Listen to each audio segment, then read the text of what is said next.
Bien, bueno, vamos a introducir este seminario del día de hoy, eh, agradeciendo a las personas que están presentes en la sala, al profesor Rodríguez especialmente, que para nosotros es un honor tenerlo como Instituto de Economía Política en este seminario permanente de actualidad política marxista de la Universidad Abierta Recoleta. Señalar que hemos tenido, esta es la tercera sesión de este seminario permanente, donde las primeras dos sesiones las dedicamos a la situación de Venezuela y que se encuentran disponibles en el canal de YouTube de la Universidad Abierta Recoleta. Queremos pedir las disculpas por las fallas técnicas, pero ya estamos en condiciones de iniciar este seminario y le pedimos perdón por el tiempo de retraso, ¿no? Adelante, profesor Rodríguez. Bueno, ¿me escuchan bien ahora? Sí, perfecto. Bueno, comienzo entonces pidiendo nuevamente excusa. Vamos a ver si logro terminar la presentación porque está compleja la conexión. Bueno, primero quería agradecer la oportunidad de estar en este seminario. Voy a hacer una presentación lo más rápida y breve posible para dar espacio a las preguntas, observaciones y comentarios que tengan. Entonces arranco ya con la primera transparencia, que se trata de los factores externos en una economía abierta. Bueno, nuestro país tiene un nivel de dependencia externa muy elevado, no ha logrado bajarlo a lo largo de estos años de revolución. Hoy día el nivel de apertura es 37%. Y eso hace que sea muy fuerte el impacto del bloqueo económico de Estados Unidos, que se incrementó con las medidas del señor Trump, 243 medidas adicionales en 2017. Se ha intensificado la crisis económica internacional, producto de la no resolución de los desequilibrios desde el 2007-2008 y después ahora con la guerra de Ucrania. Todo esto ha impactado y adicionalmente, bueno, pues está la pandemia de la COVID-19 que golpeó muy fuertemente a Cuba. Yo voy a primero a tratar de estos impactos externos y después brevemente pasar a las reacciones internas frente a estos temas. Segunda transparencia, los factores externos, como les decía, el bloqueo económico 2016-2022 es un obstáculo fundamental para el desarrollo del país. De estas 243 medidas, el enorme impacto se selló en el 2021 con la reinclusión de Cuba en la lista de estados patrocinadores de terrorismo, lo cual prácticamente nos paraliza todas las operaciones financieras internacionales.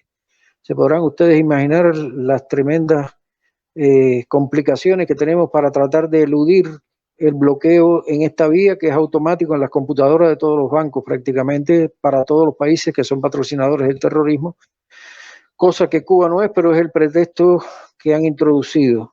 La posición de Joe Biden frente a Cuba ha sido la misma de Trump, prácticamente no ha cambiado absolutamente nada. Solo más recientemente, en el mes de mayo, bueno, volvió a abrir las remesas que estaban cerradas desde 2019 por el señor Trump y reabrió los vuelos a Cuba. Hasta ahí llegan sus medidas, no ha hecho más nada, todo lo demás se mantiene exactamente igual. El bloqueo, resumiendo, nos ha costado desde los últimos 60 años 154.217 millones de dólares en daños hasta febrero de este año. Se podrán ustedes imaginar lo que eso representa para una economía pequeña como Cuba, y estamos creciendo en el impacto del bloqueo a nivel de unos 3.000 a 4.000 millones de dólares por año, porque se implementan y se complejizan las medidas de una manera muy fuerte. Hay que decir que, por ejemplo, en los primeros 30 años de revolución, el bloqueo impactaba en 1.000 millones anuales. Ahora estamos hablando de 3.000 a 4.000 millones de dólares anuales, por lo que es indiscutible el incremento de la presión del bloqueo. Bien, cerramos esta parte del bloqueo, pasamos a la próxima. Crecimiento de 4,4 en el PIB mundial, después en octubre lo bajaron a 3,2, estamos hablando ahora para el 2023, que es en unos días, 2,7, es decir que hay una reducción de los ritmos de crecimiento. Y llamo la atención de esta tabla sobre el caso de Estados Unidos. Tenían pronosticado este año crecer 4, deben crecer 1,6 y el año que viene 1%. Esto a todo apunta a que arrastre al mundo a una recesión. No sé si me siguen escuchando bien. Ahora sí, ¿Aló? ahora sí. Sí, Sí, perfecto. bien. Seguimos. El impacto de la COVID. Bueno, pues la COVID nos golpeó con casi un 11% de caída del producto en 2020. y todavía un 2% más en el 2021 en la primera parte. Ya en el 2019 el producto del bloqueo había caído 0,2, que es poco, pero cae, y la mayor afectación está en el sector más dinámico de los ingresos, que es el turismo, y en el resto de las exportaciones, lógicamente cayeron violentamente las importaciones también. El costo directo de esto ha sido 19.700 millones de pesos y 400 millones de dólares hasta el 2021. No obstante, se ha logrado el control de la pandemia a pesar de las dificultades. Aquí está el cuadro COVID de Cuba en la siguiente, que es el resumen hasta el principio de diciembre. Ha enfermado el 10% de la población cubana, se ha curado, ha sido posible curar el 99,2%, falleció el 0,77% de los enfermos, que compara favorablemente con la tasa del mundo, que es 1,02, y América con 1,57%, y se ha vacunado ya completamente más del 90% de la población. Estas vacunas son de producción cubana, son 5 vacunas creadas por nuestros científicos, que si bien la OMS no ha reconocido todavía, se ha probado su eficiencia no solo en Cuba, sino en países como Irán, Venezuela, actualmente se está empleando en México, con resultados favorables a un nivel de eficiencia del 95 al 98%. Este es el episodio de las vacunas que pudimos salir por lo que tenemos acumulado en desarrollo científico, pero si tuviéramos que comprar una vacuna en el mundo no hubiéramos podido vacunar a nadie prácticamente en Cuba. Hoy se sigue manteniendo en la próxima transparencia. 30.407 colaboradores trabajaron en 66 países enfrentando la COVID. En el 2021 había 57 brigadas en 40 países o territorios y actualmente hay 59 países que reciben asistencia médica cubana con 25.688 colaboradores. Este mensaje lo queremos transmitir porque Cuba no ha parado su colaboración internacional a pesar de estos desastres sanitarios que han asolado al mundo en el último tiempo. Veamos ahora un gráfico que muestra el comercio exterior cubano en bienes y servicios desde 2004 a 2020. Aquí se observa cómo las exportaciones van por encima de las importaciones totales, este caso es bienes y servicios, sobre todo a partir del 2009, y se mantiene así hasta el 2020, aunque hay una caída en este sentido. Esto se debe a la conversión en bienes transables de la asistencia que Cuba venía brindando gratuitamente a Venezuela, que el gobierno chavista decidió retribuir a partir del año 2004, lo cual cambió el signo de la balanza comercial y tuvo un impacto muy positivo en Cuba, repito, hasta 2020. Ya en los últimos años se nota una caída de estas exportaciones, no solo por la reducción en el caso venezolano, sino también en la reducción de la asistencia en el caso de Brasil, en el caso de Ecuador y otros países que cancelaron el proyecto cubano de asistencia retribuida.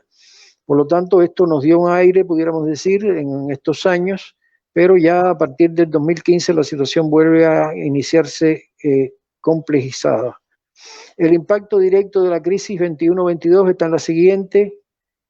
Se señala ahí los precios como han aumentado, los alimentos 26% el año pasado, petróleo 65,9%. Esto significa que un barril que valía $67 pasa de $100 en finales del 2021. Los pronósticos para el 2022 es que siguen subiendo después de una caída los precios de los alimentos otra vez y el petróleo vuelve a caer y vuelve a subir de nuevo, 41,4%. Todo esto se combina con caídas en la inversión extranjera directa de 2021-22 y la deuda se ha visto afectada, el servicio de la deuda, por los incrementos en la tasa de interés para frenar la inflación en la crisis actual. Es decir, que tenemos la combinación de todos estos factores que vienen a golpearnos, igual que otros países, pero con el bloqueo como medida, digamos, añadida en este sentido. Aquí los precios de productos que entran a Cuba hay que señalar que entran con un 9% más de recargo porque a nosotros nos cobran más caro las embarcaciones y las comisiones de los proveedores son más altas en el caso de Cuba y hay aumentos muy importantes, por ejemplo, de productos como el maíz para pienso, prácticamente la harina de soya, el arroz que ha crecido mucho, que son consumos fundamentales. Y lo único que nos ha beneficiado en este periodo 2021-22 ha sido el aumento de la primera exportación que tenemos, que es el caso del níquel, en bienes, que ha aumentado un 35%. Hoy la tonelada de níquel está alrededor de 21, 22 mil dólares cuando partíamos de 18, 19 mil hace 2 años atrás. Bien, en la deuda externa, vamos ya a otra transparencia. La deuda externa de Cuba, junto con el bloqueo, para mí es el tema más grave y complicado que tenemos en este momento. La deuda estimada en el 2022 son 30 mil millones de dólares, que no es muy alta si la vemos en comparación con otros países, pero Cuba no tiene un soporte de última instancia como tienen los que van al FMI o Banco Mundial, que con un alto costo, pero reciben un financiamiento de compensación. Nosotros lo único que hicimos o lo que pudimos hacer en estos años fue un proceso de renegociación de la deuda. Se renegociaron 54 mil millones entre 2013 y 2016 y se condonó el 82%. Un proceso de renegociación que fue exitoso, fundamentalmente con el Club de París, con Rusia y con China. Fueron los acreedores fundamentales que entraron en este proceso. No obstante, producto de todo el cuadro que pintamos anteriormente, los impagos de la deuda renegociada se empezaron a complicar en el 2019 y con los acreedores lo que se logró fue una posposición de pagos, pero con intereses moratorios hasta el 2027, fundamentalmente en los casos de Rusia y China, lo cual crea una situación que no nos resuelve nada porque no recibimos flujo ninguno y se nos encarece el pago en el 2027. Es indispensable, y eso se ha venido discutiendo muy intensamente en Cuba, una renegociación flexible de la deuda como problema ya de seguridad nacional, y en eso se están manejando alternativas como el swap de deudas por inversión, recompra de deudas con descuento, conversión de deuda a moneda nacional, emisión de bonos como garantías de pago, que no, Cuba no ha emitido bonos en este sentido, compensación de adeudos entre los que le debemos y los que nos deben, pagos con retomas y todas las combinaciones posibles. Estas fueron fórmulas que se emplearon en los años 90, en la crisis de los años 90, y dieron algunos resultados. Esto, desde luego, no es una receta general para todos igual, sino que requiere un análisis caso por caso. Pero la única salida que vemos factible en este momento es reiniciar pagos, aunque sea en pequeñas cantidades, pero que restituya la confianza de los acreedores, que en este sentido, bueno, pues lógicamente tienen su preocupación para recuperar los préstamos que han tenido con el caso de Cuba.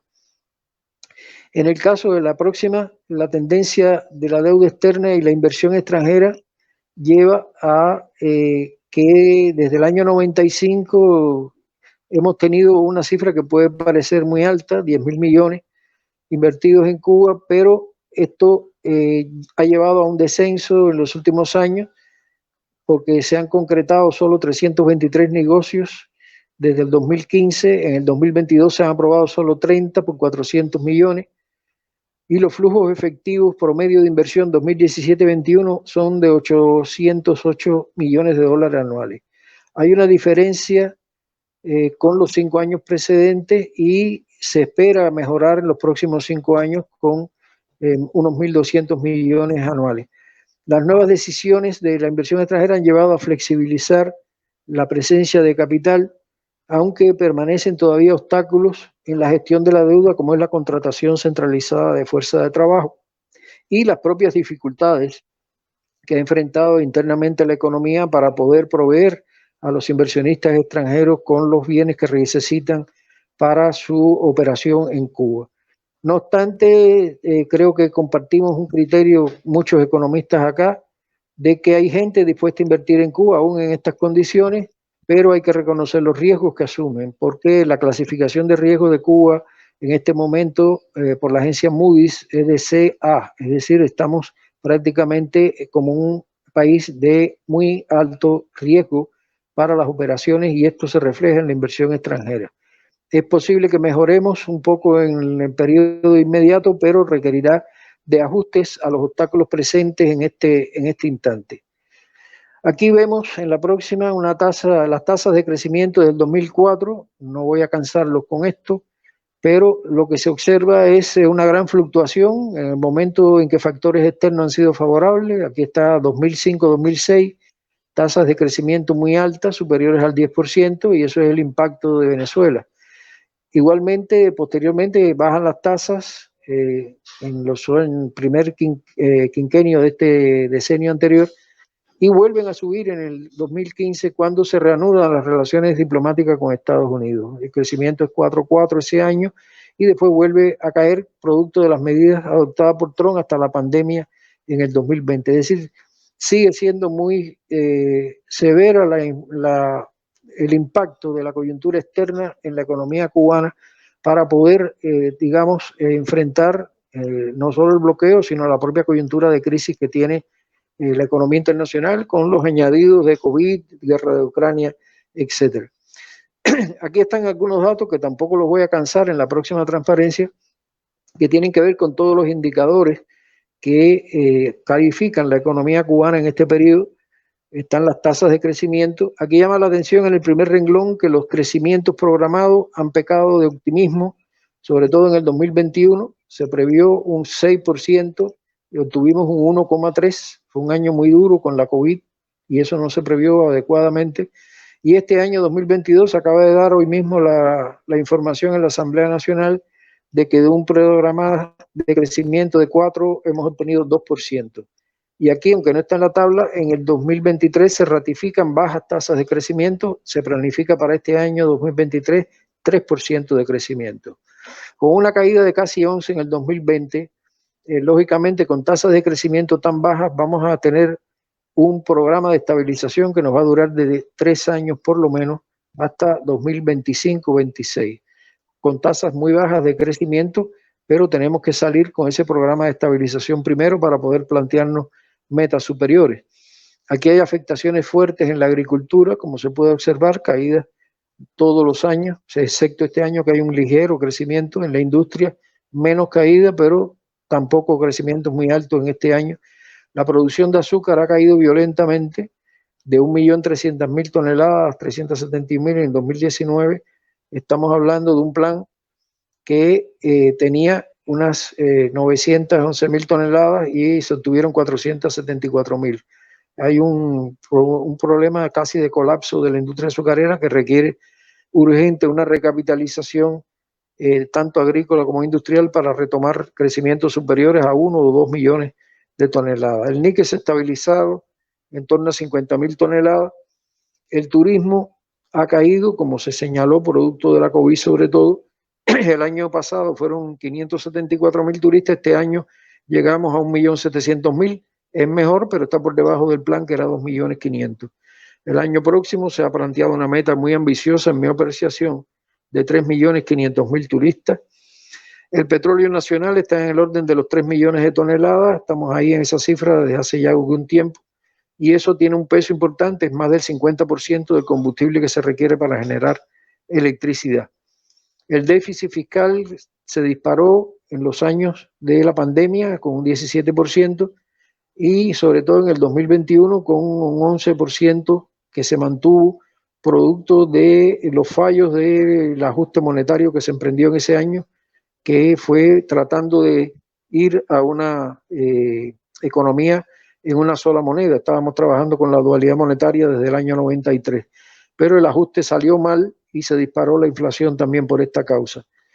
Este elemento, bueno, aquí vienen las exportaciones, las caídas que ha habido. Este año se habló ya de un crecimiento de las exportaciones y las importaciones, aunque no al nivel del año 2019, que es el año de referencia.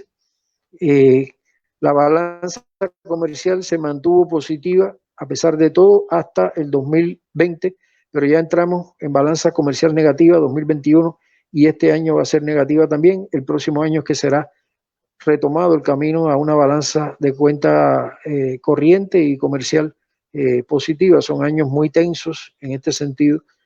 Y la deuda externa se ha mantenido en torno a los 30.000 millones. No ha variado en este sentido. La inversión extranjera, ya mencionaba la cifra. Y hemos sobrevivido gracias a las reservas internacionales. Aquí está, eran 8.700 millones en el 2019. Estamos hablando de 6.500 millones en el 2022, es decir, más de 2.500 millones ha tenido que usarse de la reserva para sobrevivir en esta complejísima circunstancia que la economía cubana atraviesa ahora. Los factores internos que han incidido en este periodo, bueno, tienen que ver con lo que yo mencionaba, los descalces monetarios en la economía cubana entre el 90 y el 2022.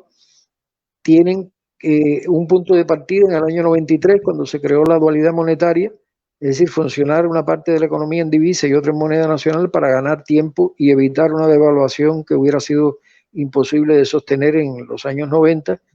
Se agotó esa fórmula y se planteó la necesidad de ir a la reunificación monetaria sin afectar a nadie, es decir, con compensaciones salariales y de pensiones, pero las cuentas no dieron bien y además se aplicó ese ajuste nada menos que en el año peor de la pandemia, lo cual prácticamente echó por tierra los cálculos originales.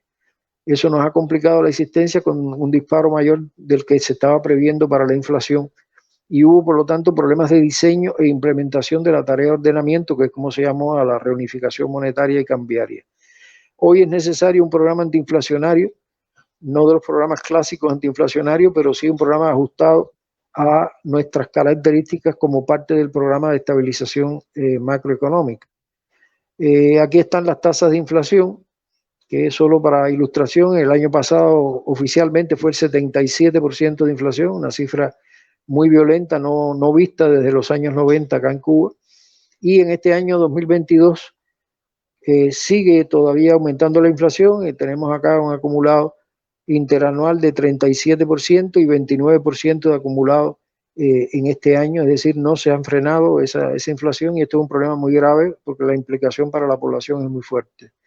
Aquí está la cotización del dólar en el mercado informal, cómo se ha disparado de 40 a 72 en el año 21 y posteriormente en este año 22, en la que viene, en la gráfica que viene, hay un aumento mayor todavía de la devaluación de la tasa de cambio en la economía informal, porque la tasa llegó a 200 pesos por dólar, cuando la tasa oficial es 120 para la población, y eso ha tenido una ligera caída en este último tiempo, ahora en este mes, pero está en el orden de 175 pesos por un dólar, lo cual dispara los costos de todo el sector informal y del sector privado, que es uno de los elementos que retroalimenta la inflación fuertemente en el país.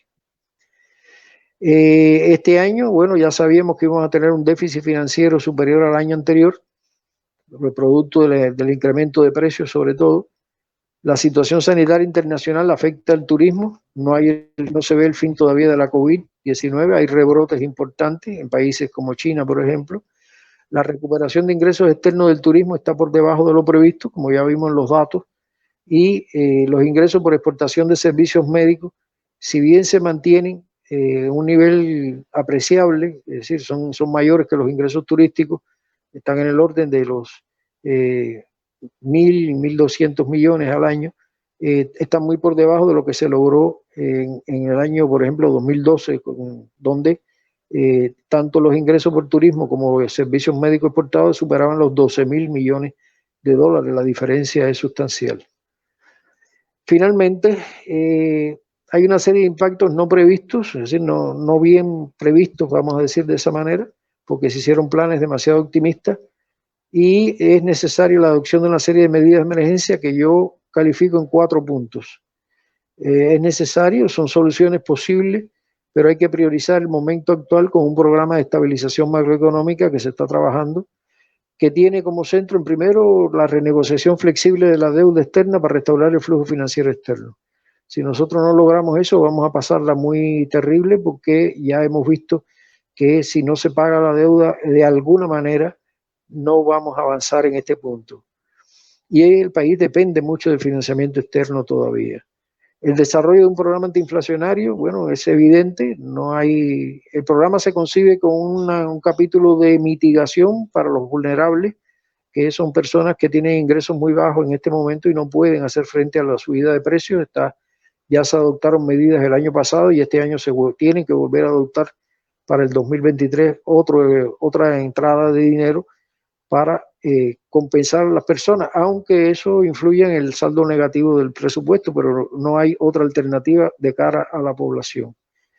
Hay que incrementar la oferta de alimentos, sea producción nacional o las importaciones, porque hoy estamos en un nivel de satisfacción de necesidades que está por debajo de los requerimientos que habíamos logrado alcanzar hasta en la etapa prepandémica. Y por último, un tema muy grave que ha estado golpeando este año muy fuertemente es restaurar la estabilidad en la generación eléctrica y el suministro mínimo de combustible. Se espera que el año que viene estemos en esa franja de entre 6 millones de toneladas a 8,5 millones de toneladas al año. El año que viene el plan es 7 millones de toneladas y ya se ven algunos resultados de recapitalizaciones urgentes de la generación de electricidad que están ya, digamos, cortando los cortes de electricidad ahora en este fin de año y debe ganarse en estabilidad para el 2023 porque sin eso no es posible una recuperación. Estas cifras, bueno, el pronóstico internacional nos están dando desde 1,8 CEPAL y 4,8 para este año 2022. Ya sabemos la cifra oficial, fue 2%, no tanto como estimaba el Economic Intelligence Unit, que nos estimaba un 4,8. La inflación pronosticada para este año es 65,7, parece que va a estar un poco por encima de eso. Y en 2023, aunque sigue, va a ser más baja la tasa de inflación si tiene resultado el programa antiinflacionario. El consumo privado subió ligeramente en el 2022 y debe crecer más en el 2023 porque se deprimió mucho. El déficit fiscal debe bajar a 4,5 del Producto Interno Bruto en este año próximo. El déficit comercial sigue negativo todavía en el 2023, igual que el saldo de cuenta corriente, lo cual está reflejando las tensiones financieras externas. Y la deuda externa se mantiene prácticamente igual, aunque el servicio debe aumentar con los pagos que se deben realizar y las reservas deben bajar otro poco, alrededor de otros 300 millones en los cálculos de los modelos que se han hecho para el 2023. Finalizo con esta enseñanza de Fidel en la actualidad. Hay un discurso de Fidel el 17 de noviembre del 2005 donde nos está diciendo muy duramente lo siguiente, una conclusión que he sacado al cabo de muchos años. Entre los muchos errores que hemos cometido todos, el más importante error era creer que alguien sabía de socialismo o que alguien sabía de cómo se construye el socialismo. Esto es una advertencia ante el copismo de otros modelos. Seguía diciendo, cuando los que fueron de los primeros, los veteranos, vayan desapareciendo y dando lugar a nuevas generaciones de líderes, ¿qué hacer y cómo hacerlo? Si nosotros al fin y al cabo hemos sido testigos de muchos errores y ni cuenta nos dimos. Aquí está hablando del cambio generacional y cómo lograr una continuidad. Y por último, una frase lapidaria, cuando dijo, este país puede autodestruirse por sí mismo. Esta revolución puede destruirse. Los que no pueden destruirla hoy son ellos, los imperialistas. Nosotros sí, nosotros podemos destruirla y sería culpa nuestra. Hasta aquí la presentación y me abro a las preguntas, comentarios que ustedes quieran formular. Muchas gracias. Muchas gracias, profesor. Bueno, vamos a abrir entonces los comentarios y las preguntas. Así que, profesor Gambina.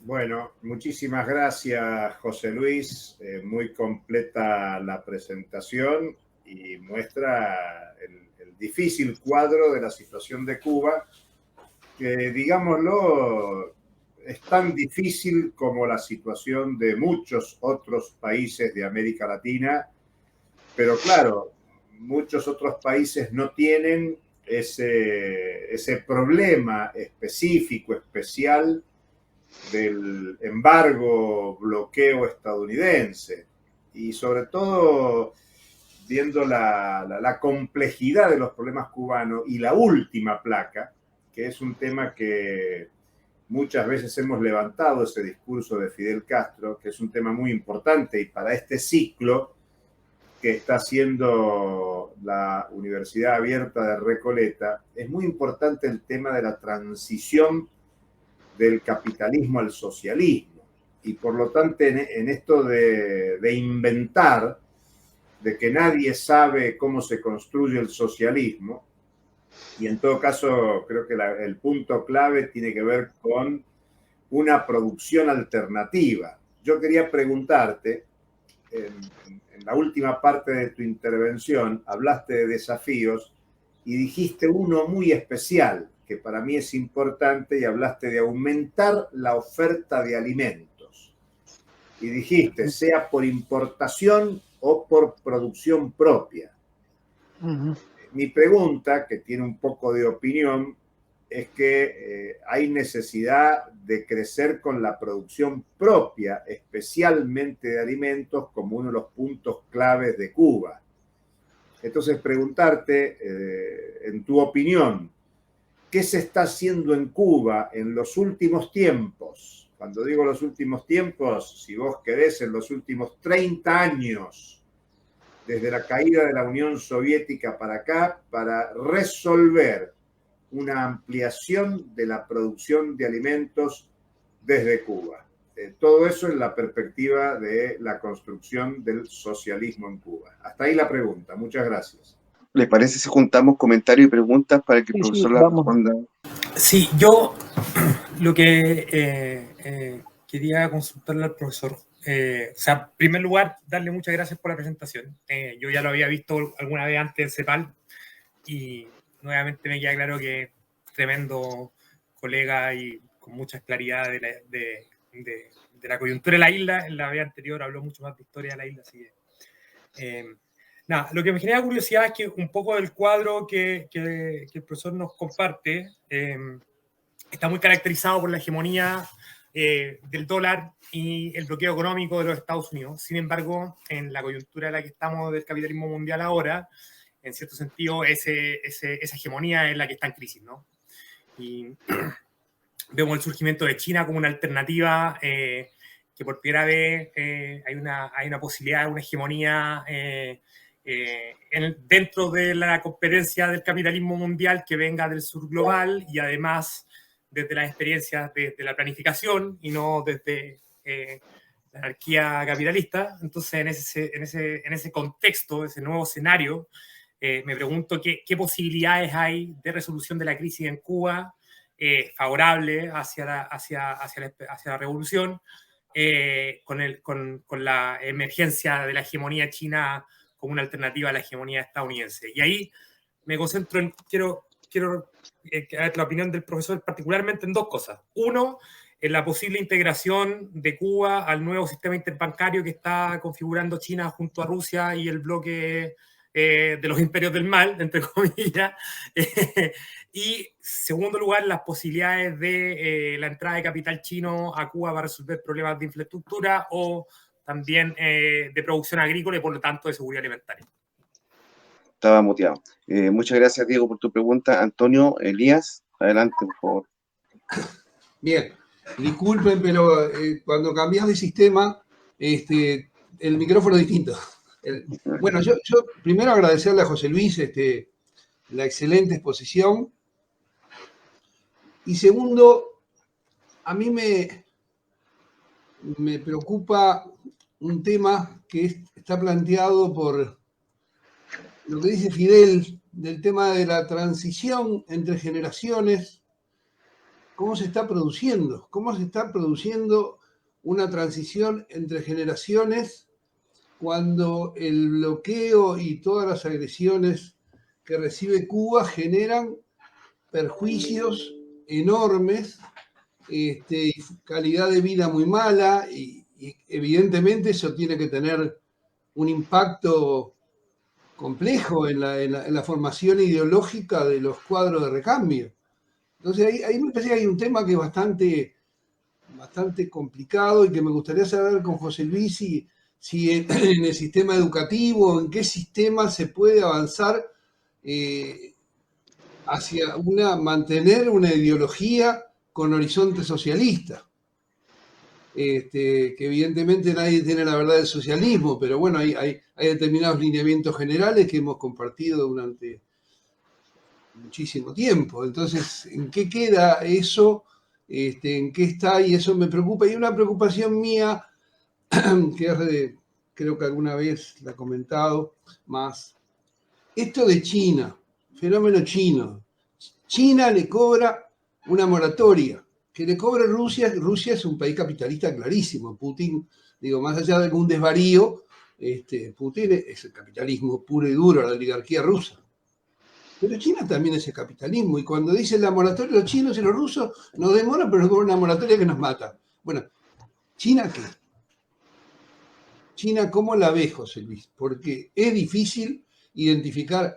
a China como un proyecto que no esté dentro del marco estricto del capitalismo, por lo menos en todo su funcionamiento con los países nuestros, y digo Cuba, que es el más grave, pero con todos los países donde negocia Cuba, China te arranca la cabeza como cualquier otro. Te imponen los trabajadores de ellos como cualquier otro, te imponen la tecnología de ellos como cualquier otro. Nada, es una segunda preocupación que yo sé que excede lo que vos expusiste, pero me gustaría saber tu opinión. Gracias. Bueno, tenemos 3 intervenciones con al menos 4 interrogantes, que sería bueno que el profesor Rodríguez nos ilustrara, ¿no? Uh-huh. Sí, voy. Gracias por las preguntas. Me parece que son todas referidas a temas medulares. Voy a responder en el mismo orden, ¿no? Dentro de lo posible. Primero, con relación a lo que planteaba Julio sobre el incremento de las producciones de alimentos y qué se ha hecho en los últimos 30 años. Mira, Julio, yo diría que no hemos logrado rebasar todavía el síndrome de la importación de alimentos. Hay razones objetivas que van en la dirección en ese sentido, porque en Cuba, contrario a lo que algunas personas pueden creer, incluso los cubanos, que es fácil producir alimentos, no es nada fácil producir alimentos en Cuba. Cuba tiene un clima tropical lleno de insectos, lleno de variabilidad ciclónica, de sequías enormes, las temperaturas, ustedes que viven en el cono sur lo saben, no es lo mismo el clima de La Pampa para producir algo y las productividades se reflejan, o los climas que tienen países como Estados Unidos, más hacia el norte, son climas que son más proclives, no voy a decir que sean perfectos para la agricultura, pero son mucho más proclives a la agricultura. En Cuba no existe eso. Aquí hay una cifra que es espeluznante en ese sentido, y es que por análisis de la calidad de las tierras que se ha producido por el Ministerio de la Agricultura, tratando de buscar respuesta a todo esto, se llegó a la conclusión de que en Cuba solo un 22% de la tierra agrícola, que son más de 6 millones de hectáreas, tiene rendimientos buenos o muy buenos. Y eso está concentrado geográficamente. Es la llanura Habana Matanza, la llanura del río Cauto, la zona del Ciego de Ávila, Camagüey. Sí, son zonas con tierras muy productivas, pero es el 22%. El otro 78% en nuestro país requiere una de 4 cosas o las 4 cosas juntas. Primero requiere fertilizantes. En Cuba un plátano, por ejemplo, sin potasio no crece, simplemente. Y la prueba la tenemos todos los días. Es decir, hace falta fertilizantes para compensar los suelos malos que tenemos. En segundo lugar, hacen falta pesticidas, porque las plagas aquí acaban con una cosecha en un abrir y cerrar de ojos. Nos pasó con el frijol hace 2 años. De 50.000 toneladas bajamos a 6.000 producto del trip palmi. Es decir, el riesgo sanitario agrícola es violento también. Por otro lado está el tema del agua. En Cuba no hay grandes reservorios de agua, no hay grandes ríos caudalosos y realmente no es muy abundante el agua. No es que tengamos una situación desesperada, pero tampoco podemos decir que está resuelto el problema del regadío en la agricultura. Y por último, algo que atraviesa transversalmente toda la producción, que es la energía. Se requiere petróleo, se requiere electricidad para producir en la agricultura y todo eso eleva los costos. Para empezar, hay alimentos que no se pueden producir en Cuba. El caso del trigo, la soya, por ejemplo, que somos grandes consumidores de ambos aspectos. Sin embargo, no se puede, porque cada vez que se ha intentado en los climas mejores, los climas más templaditos que tenemos acá, que es en la zona montañosa del centro de la isla, los rendimientos son muy bajos. Es decir, no es económicamente sustentable. Aquí han estado argentinos, han estado brasileños, han estado gente que se supone que sabe de esas cosas y no se logra.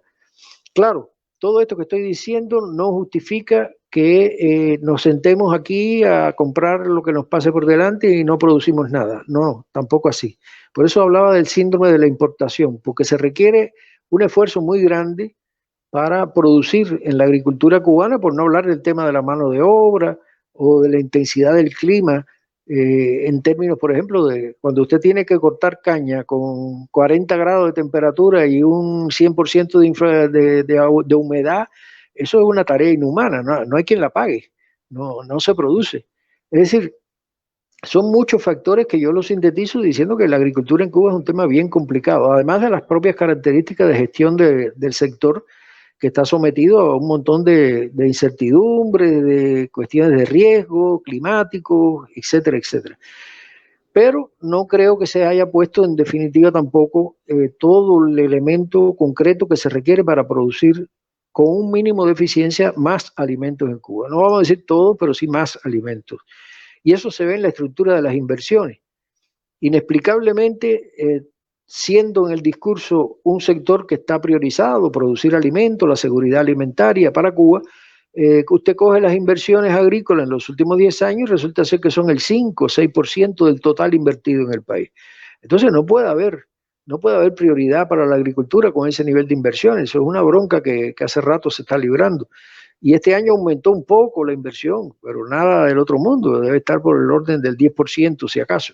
Es decir, hay que ser consecuentes y ver las inversiones que hay que hacer para que crezca la producción agropecuaria. No solo es el turismo, no solo son otras industrias.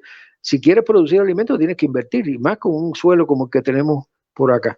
Es decir, por eso yo lo veo como un tema que no está resuelto. Hoy la emergencia nos obliga a tener que resolver algunas cosas porque simplemente no hay el producto y bueno, hoy no podemos importar todo el trigo que nos hace falta. Bueno, pues hay que hacer pan con harina de yuca, no se puede hacer de otra forma, es decir, harina de mandioca, como se le dice también.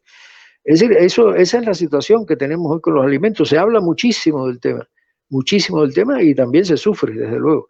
Pero no creo que todavía hayamos llegado al punto de decir, bueno, ya hemos hecho todo lo posible y lo imposible por producir más alimento en Cuba. Por eso yo pongo la cuestión de productos en Cuba o importados, porque soy consciente de que si no se toman una serie de decisiones, no va a crecer automáticamente la producción de alimentos y eso es una realidad. En relación con lo que decía Diego, bueno, tenemos acá, como siempre, el tema del bloqueo muy, muy claro y él planteaba también en relación a la cuestión de China, no tomé bien nota, parece aquí, bueno, a ver si se puede sustituir la hegemonía norteamericana por la hegemonía china. Yo no veo exactamente a China en esa posición.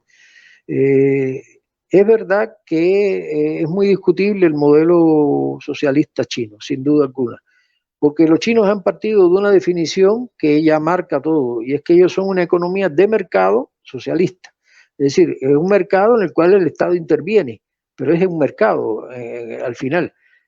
Cuba es muy distinta en ese sentido. Cuba dice que somos una economía planificada que considera el mercado. Parece un juego de palabras, pero no lo es, sin duda alguna. Y con China hemos tenido, bueno, buenas relaciones, pero llegado el momento de las relaciones estrictamente comerciales, los chinos aplican sus mecanismos de protección. Pueden tener, como tuvieron en una última gira que hizo el presidente por un grupo de países, que estuvo Rusia, estuvo Turquía, estuvo China, estuvo Argelia, pueden tener gestos como el que tuvieron ahora de suspender el bloqueo que tenían a un conjunto de inversiones en Cuba por falta de pago. Bueno, van a proceder a continuar esas inversiones a cuenta de que Cuba pague algo, porque eso sí lo tenemos que asimilar nosotros, sea con China o sea con quien sea. Y es que lo que se presta hay que pagarlo. Usted puede pedir determinadas facilidades, usted puede entrar en determinados arreglos siempre y cuando no comprometa la soberanía del país, como es lógico, pero al final hay que pagar. Entonces, eso que parece una cosa tan simple, a base de no pagar durante años, hay compañeros acá en China, en Cuba, que no se ocupan de la deuda. La deuda, bueno, es un problema de otro, ¿no? Pues no es así.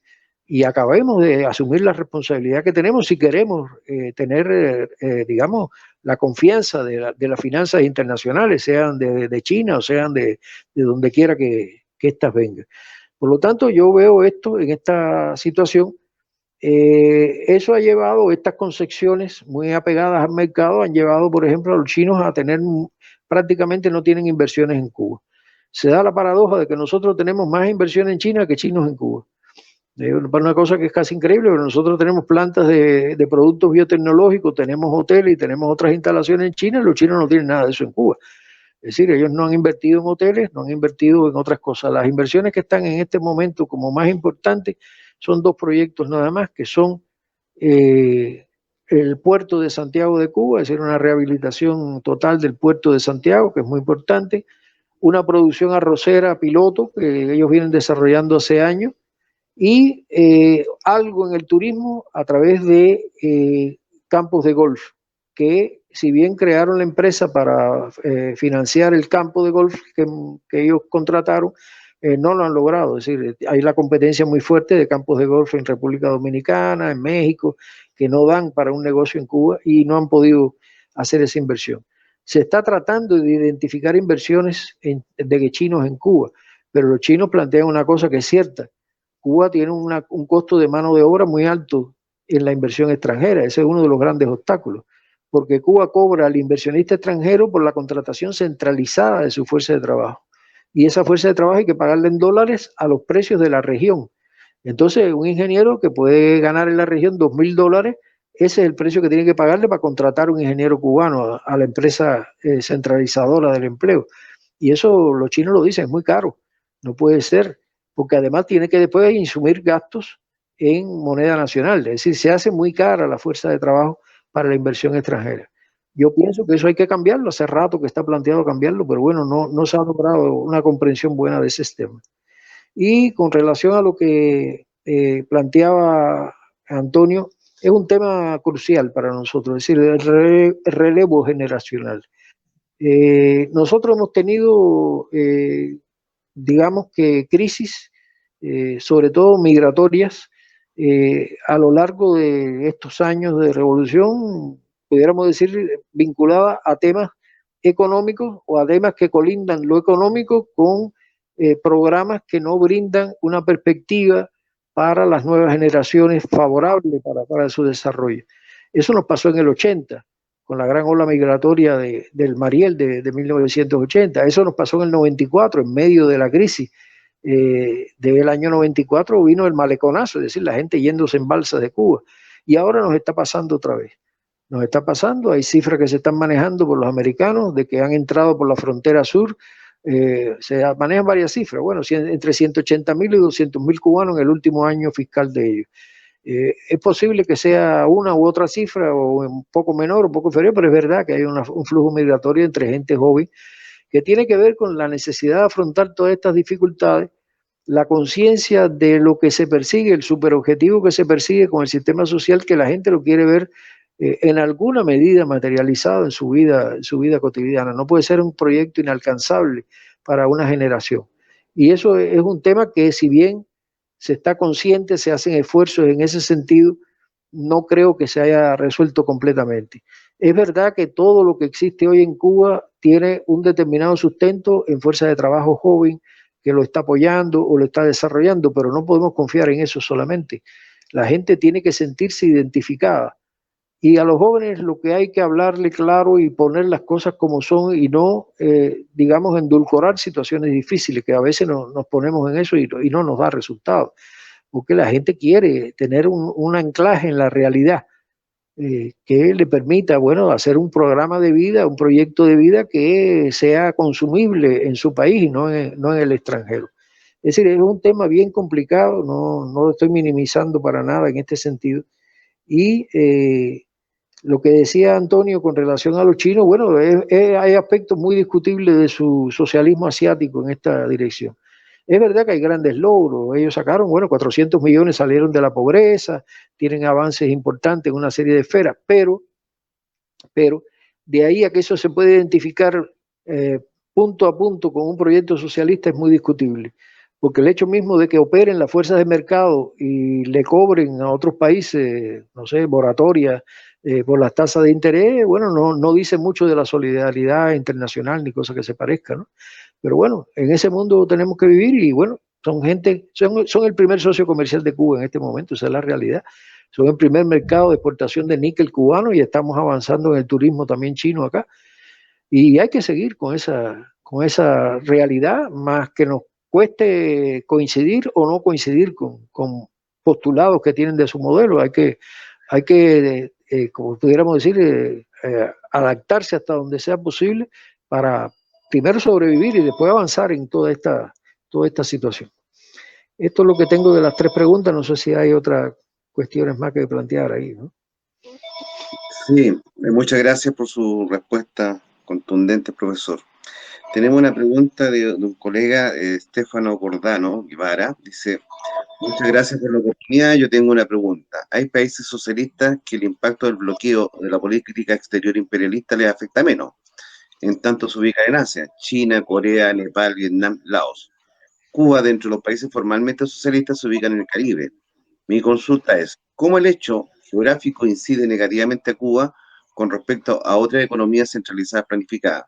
Si podría comentar sobre ello. Y luego dice otra pregunta. Cuando cae la URSS y los países socialistas por medio de golpe de Estado, traición, etc., Cuba pierde el 80% de sus socios comerciales entre 1989 y 1991. Hoy los estados socialistas formales, que son 6 contando a Cuba, ¿qué relevancia significan ellos hoy para Cuba? Ajá. Eso, profesor. Sí. Bueno, vamos a ver. El bloqueo se parece, pero no es exactamente igual en el caso de Cuba por una razón, y es que la historia de Cuba con relación a Estados Unidos tiene mucho que ver con esta situación. Que no es comparable ni con China ni con Vietnam, por ejemplo, y eso son diferencias que están ahí y a veces van aparentemente contra la lógica. Cuba fue desde las guerras de independencia en el siglo XIX una especie de protectorado económico para los americanos. Ellos tenían el derecho a intervenir en Cuba legalmente con la enmienda Platt, que les permitía entrar, y lo hicieron varias veces, desembarcar tropas en Cuba para poner orden, etcétera. Y el dominio de los monopolios norteamericanos en la producción azucarera, que era lo fundamental del país en ese momento, era casi absoluto. Es decir, Cuba dependía en ese sentido absolutamente de ese poderío norteamericano, que entró en crisis en la misma medida que otros grupos de poder desarrollaron la producción de azúcar de remolacha en Estados Unidos, y perdió Cuba en ese sentido participación en el mercado americano. Pero Cuba siguió siendo sujeta al proceso económico de Estados Unidos y solo aflojó esa relación de dependencia en las guerras. Pasó en la Primera Guerra Mundial, que al aflojarse ese vínculo, Cuba pudo expandir determinadas producciones, vínculos internacionales, un gran boom económico en 1920, 1921, y pasó lo mismo después de 1945, es decir, la expansión de Cuba de la posguerra inmediata fue muy importante, al punto que hubo una conferencia para el desarrollo de la economía nacional basada en la digamos, naciente o nunca desarrollada burguesía cubana de aquellos años, que los americanos, desde luego, que se ocuparon de sofocar rápidamente. Es decir, el nivel de dependencia en ese sentido es algo histórico, y para los norteamericanos el impacto de la Revolución Cubana en su propio traspatio, como se le dice, en su propia área histórica de dominación, ha sido una cosa que ellos no están dispuestos a tolerar. Esa es la triste realidad.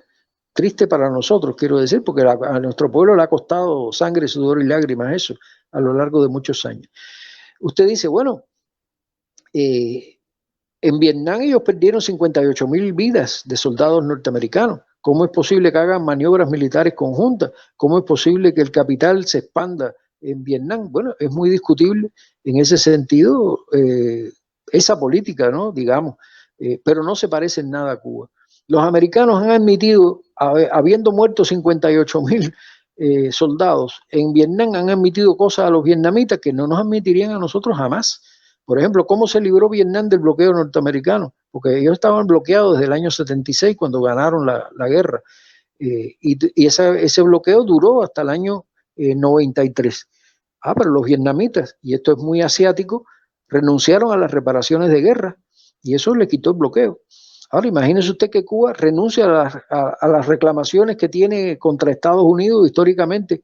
¿Los americanos cambiarían algo con relación a nosotros? Para nada, porque es que es algo que les va en lo más profundo de su ser, no admitir que un Estado que toda la vida fue un Estado sumiso, sometido, dominado, venga a plantearle condiciones al gobierno norteamericano. Y en el caso de China, el mercado de China tiene la última palabra. Ahí las cuentas van sonando muy claramente, ¿no? Ellos dispuestos a tolerarle a China cosas, lo hicieron en función de apoderarse o tratar de apoderarse de un mercado. No les ha salido, pero bueno, lo hicieron y penetraron con mucho capital que ahora está tratando de retirarse de China en esta guerra económica que han desatado. Pero no se puede comparar. Es decir, además de que en el caso de Vietnam y en el caso de China adoptaron economías de mercado, socialistas, pero de mercado, y en el caso de Cuba no. En el caso de Cuba no lo admitimos, ¿no? Porque sabemos lo que nos cuesta eso en la perspectiva. Es decir, son dos situaciones diferentes en este caso de bloqueo, y la posición en la etapa esta posterior al derrumbe del socialismo europeo ha sido muy disímil. Nosotros tuvimos muy malas relaciones con los gobiernos neoliberales que dominaron Rusia, por ejemplo, desde 1991 hasta el 2007. Fue una etapa en la cual esos gobiernos se plegaron a modelos neoliberales, hicieron barbaridades con la economía rusa, pero tropezaron con el nacionalismo ruso, que se ha sometido, se ha erigido como un elemento, primero, de unión del país ruso, que es un país múltiple, pues es una federación, y por otro lado, ha demostrado a lo largo de la historia que con ese punto se logra grandes movilizaciones y apoyo de campañas, sean en la etapa de Stalin o sean en la etapa de Putin. Y eso es lo que está ocurriendo con Rusia. Y eso ha llevado a un cierto entendimiento de Rusia con Cuba. Y se los explicito muy claramente en el tema de la deuda. Cuando terminó la Unión Soviética en el 91, inmediatamente, no pasaron horas, yo creo, que no nos reclamaran el pago pronto y efectivo de la deuda que teníamos con la Unión Soviética. Esa fue la posición de Boris Yeltsin y su gobierno. Reclamarle a Cuba que tenía que pagar a como diera lugar. Durante los años 90 hubo muchas negociaciones de cómo se querían cobrar. Ellos querían cobrarse con propiedades cubanas, querían cobrarse con las minas de Cuba, querían cobrarse. Y se les dijo absolutamente que no, que eso no era así. Y que además ellos nos habían perjudicado a nosotros en una serie de cosas que se comprometieron y nos dejaron embarcados. A pesar de estar firmado 500 papeles, como fue la central termonuclear de Cienfuegos, que nos embarcamos en ese sentido con esa planta, después de invertir millones en ella. Es decir, hay solución de ese conflicto, sea por la vía armada, y ellos lo saben. Es decir, no apoyamos esa posición de Rusia de atacar a Ucrania para resolver un diferendo tan serio, tan importante como que ellos se plantearon. Es decir, con eso, ese ejemplo de Rusia es que estamos más o menos lidiando con el resto de los países ex socialistas. Se mantienen relaciones, pero yo diría que de muy bajo perfil, particularmente con países como Polonia, por ejemplo, que es muy anticomunista en el sentido general, lo ha sido toda la vida, no es de ahora ese problema. Y otros países que no han querido recuperar sus vínculos con Cuba, se integraron a la Unión Europea y están en la Unión Europea funcionando con Cuba como el resto de los países de Europa Occidental. Pudiéramos resumir eso de esa manera, es decir, el resto de los países, la República Checa, Eslovaquia, Eslovenia, con sus matices, pero funcionan con Cuba como funciona la Unión Europea con Cuba. Están inscritas en el mismo tratamiento, en el mismo sistema de vínculos económicos y políticos también. Esa es la situación que tenemos en este instante con los ex países socialistas, más o menos. No sé si respondo la pregunta. Muchas gracias, profesor.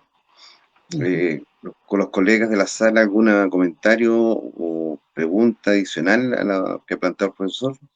Bueno, agradecer una vez más también al profesor José Luis. Muchísimas gracias por la brillante exposición. Dos preguntas rápidas, ¿no? Una, las perspectivas regionales de Cuba con Colombia, Cuba con Venezuela, si consigue atajar mejor su inflación y se le abren más puertas por esa disputa imperialista de Rusia y Ucrania. Y Cuba con Brasil, ¿cómo eh, cómo se están analizando desde Cuba? Eso sería mi pregunta. Y es si yo estuve en 2019 en Cuba buscando información sobre las actualizaciones de las tablas de insumo y producto. Yo lo que me gustaría preguntar más en términos generales es si el ordenamiento monetario ayudó o paralizó todo eso, que estaba en buen camino, parecía. Bueno, en primer lugar, las relaciones con América Latina, yo diría que se han, vamos a decir, incrementado con sus oscilaciones en estos últimos años. Por razones de afinidad con regímenes como el propio caso de Venezuela, Nicaragua, Ecuador con el gobierno, recuerdo ahora el nombre, de Correa, perdón, el gobierno de Correa, se establecieron vínculos económicos, pero en el caso de América Latina no hay una alta complementariedad y eso es fundamental en los vínculos económicos. Hay países que compiten con Cuba en mercados, en producciones, por ejemplo, el caso del turismo en el Caribe, son competidores nuestros, por más que queramos asociarnos, bueno, hay una división importante en el turismo en el caso de América Latina, porque el turismo norteamericano, que es básico para el Caribe, está prohibido para Cuba, es decir, no tenemos competencia en el campo que más les interesa, pudiéramos decir, a los países caribeños de habla inglesa fundamentalmente. Con otros países, bueno, sin llegar a gobiernos progresistas o de izquierda o lo que sea, se ha logrado avanzar un poco, sobre todo ahora con México, con AMLO, bueno, pues se ha avanzado, no porque se compartan todos los puntos de vista, ni tengamos una identidad ideológica total, ni cosa que se parezca, pero vínculos económicos favorables se han hecho y vínculos sanitarios también. Cuba está exportando vacunas cubanas, tiene médicos cubanos trabajando en México en este momento, cosa que era inimaginable con los gobiernos anteriores. Yo tengo la expectativa de que ahora con el gobierno de Lula en Brasil se vuelvan a restablecer vínculos.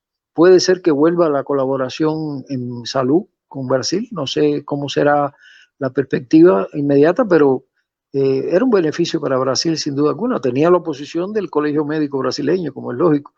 Y nosotros hemos mantenido un vínculo comercial importante de alimentos con Brasil. Por ejemplo, las principales compras de pollo de Cuba se realizan en dos lugares, Estados Unidos y Brasil.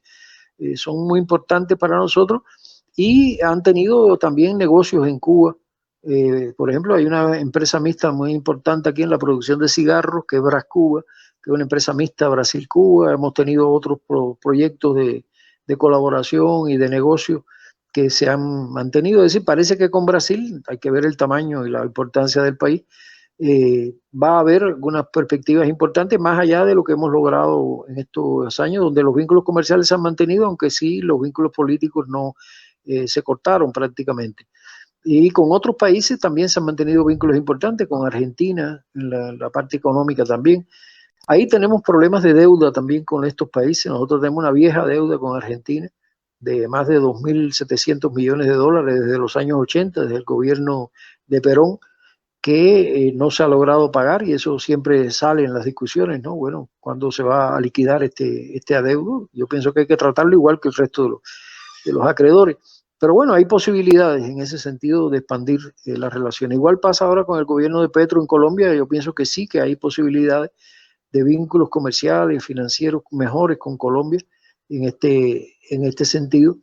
Y bueno, ya otros países más, puntualmente habría que analizar la coyuntura. El caso de Bolivia, por ejemplo, hemos tenido también vínculos de colaboración en todo el gobierno de Evo y ahora con Luis Arce también. Aunque no son muy intensos esos vínculos, pero sí hemos tenido colaboración en la salud y hemos tenido colaboración en determinadas producciones, sobre todo producciones industriales que podemos obtener de de los bolivianos. Entonces, este es un asunto, por lo tanto, yo pienso que va en una buena perspectiva en este problema, pero no creo que estemos en una etapa en la cual, como ocurrió en el 2012, bueno, que se lance una nueva comunidad económica latinoamericana con una identidad política en un grupo de países muy importante. Es decir, es un elemento muy, vamos a decir que está empezando ahora una nueva etapa. No puedo especular más sobre eso en este instante. Y el tema de la tarea de ordenamiento, bueno, yo mencionaba que fue un proceso de tratar de ordenar las finanzas internas del país, eliminando la dualidad monetaria. Nosotros teníamos un peso cubano y un peso convertible, además de la circulación del dólar. Bueno, se trató de llevar todo al peso cubano, lo cual suponía una devaluación muy fuerte del peso cubano, porque tenía una tasa de cambio totalmente ficticia de un peso igual a un dólar. Y bueno, salió la tarea de ordenamiento con una devaluación de un dólar igual 24 pesos. Toda devaluación provoca inflación y aunque en los papeles estaba prevista una compensación en salario y pensiones a la población y además compensación también a empresas que iban a entrar en pérdida con la devaluación, eso no se logró. No se logró, los cálculos no dieron bien. Es verdad que se contaminó todo eso con la pandemia y el país se paralizó después de haber arrancado en la última etapa del 2020 el turismo y toda otra serie de cosas, hubo que pararlo todo. Y lógicamente, si usted va a hacer un proceso tan complicado como es un ajuste monetario financiero como este, hacerlo en medio de una pandemia es casi un suicidio. Y eso fue lo que sucedió. Simplemente no cuajaron. La comisión que estaba a cargo de este trabajo fue disuelta. En este momento se está viendo qué cosas del ordenamiento hay que rectificar para, digamos, hacer un control de daños en ese sentido, pero no nos salió bien y eso lógicamente ha influido también en los resultados ahora de estas últimas medidas que se han estado adoptando, que hoy se dijo en la Asamblea muy claro para una serie de cosas que no han dado los resultados esperados. Lo que estamos esperando ahora es que se rectifiquen esas medidas, porque si algo no da los resultados esperados, evidentemente hay que cambiar. Y en eso sí ha sido lento en Cuba el proceso, porque la reforma económica que empezó en el 2011 ha ido muy lentamente a lo largo de los años, con muchas expectativas no correctamente fundamentadas, con mucho optimismo no racional, y eso lógicamente nos ha retrasado en el tiempo. No hemos podido, digamos, aprovechar las oportunidades como la que sucedió con la renegociación de la deuda o como la que sucedió con la expansión económica con Venezuela. Es decir, eso está pendiente de solución, es uno de los problemas que tenemos y donde la región va a jugar un papel importante, sobre todo los vínculos nuestros con Venezuela, donde el comercio de petróleo ha caído en los últimos años a partir de la caída de la producción de petróleo venezolano y eso nos está afectando al punto de tener que acudir a otros mercados, como es el mercado argelino, el mercado ruso, para poder solventar nuestras necesidades energéticas, porque Cuba no produce el suficiente petróleo, además es petróleo de mucho azufre, muy pesado, y no hay que usarlo mezclándolo, no se puede usar así y eso produce daños en las centrales termoeléctricas, donde quiera que se use sin mezclar, eso lo hemos estado viviendo ahora con la crisis energética, no puede hacerse de esa manera. Eso es lo que le puedo añadir. Muchas gracias, profesor. Queda abierta la palabra para comentarios, preguntas adicionales al profesor. No, creo que es un panorama muy completo el que nos transmite José Luis y muy complejo. Incluso vinculado a lo que le preguntaba Antonio Elías, Cuba es un desafío muy grande, obviamente para los cubanos, cubanas en primer lugar, pero para toda América Latina y el Caribe es un tema muy importante porque sin duda Cuba es una experiencia de intento de transición del capitalismo al socialismo muy importante. Nosotros eso lo tenemos en el haber como un saldo acumulado muy importante y el aislamiento de Cuba es muy fuerte y la dinámica política de América Latina de estos últimos tiempos no ha ayudado. Creo que ha sido bastante explícito José Luis en sus explicaciones de la situación con Cuba y otros países que en la región radicalizaron sus procesos. Incluso, bueno, el debate que hay en América Latina por una integración no subordinada, que estuvo muy fuerte en la primera década de este siglo, bueno, ha habido un retroceso en la segunda década y en lo que va de la tercera década. Creo que hay expectativas esperanzadas, pero en todo caso eso ya más que una pregunta para José Luis es un desafío para todos nosotros, porque la verdad que pensar en el horizonte de transformación socialista ya no depende solo de lo que acontezca en un país, con todos los límites objetivos y subjetivos que ha planteado con mucha crudeza José Luis Rodríguez. Bueno, el tema es qué cambios gestamos en Chile, en Uruguay, en Brasil, en Argentina, porque, claro, la realidad de los gobiernos actuales o próximo de Brasil, el actual de Chile, el actual de Argentina, están fuertemente condicionados por los límites de la inserción subordinada en el capitalismo mundial.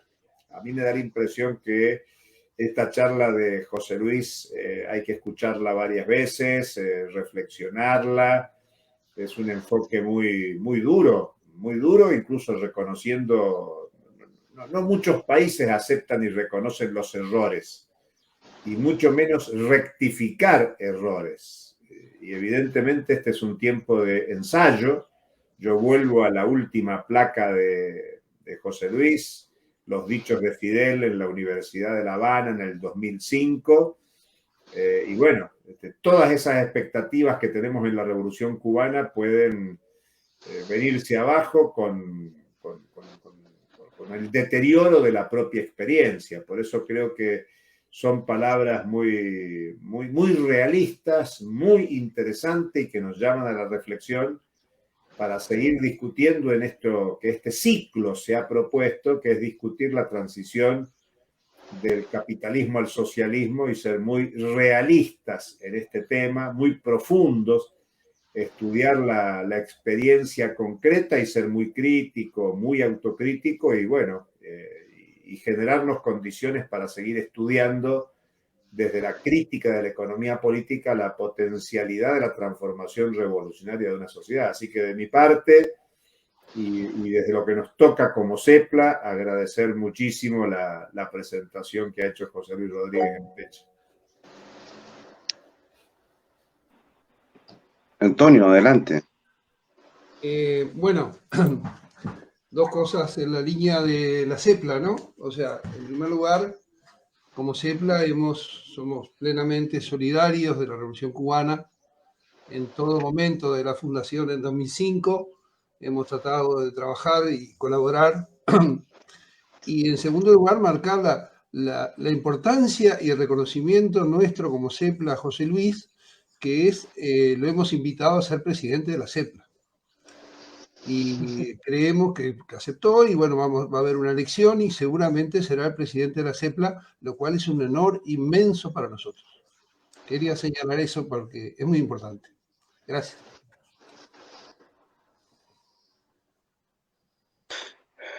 Muy bien, pues creo que hemos tenido una sesión intensa, con mucha claridad y autocrítica que es necesario para el pensamiento desde la crítica a la economía política. Señalarle a la audiencia que este seminario es permanente, va a estar colgado en la página de YouTube de la Universidad Abierta Recoleta.